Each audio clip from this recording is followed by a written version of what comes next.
And there was this tonight. The man in charge of the Federal Emergency Management Agency is leaving his post. That announcement follows bipartisan criticism of Administrator David Richardson's handling of this summer's deadly flooding in Texas. 17's Washington correspondent Vinay Simlot has the details. The acting FEMA administrator says he will leave the agency after 6 months on the job. David Richardson tells me in a text message, "I agreed to be the acting administrator through hurricane season when others wouldn't. And since the danger has largely passed, I can now leave for other opportunities."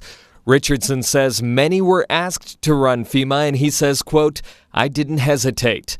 A FEMA spokesperson says FEMA's chief of staff, Karen Evans, will take over on December 1st. In July, lawmakers criticized FEMA's handling of the catastrophic flooding in Texas during the July 4th weekend. Is there anything you think FEMA did wrong in its response to the Texas floods? I can't see anything that we did wrong, and I think the president and the secretary have now acknowledged that. The floods killed at least 136 people, including more than 24 children and counselors at a sleepaway summer camp for girls.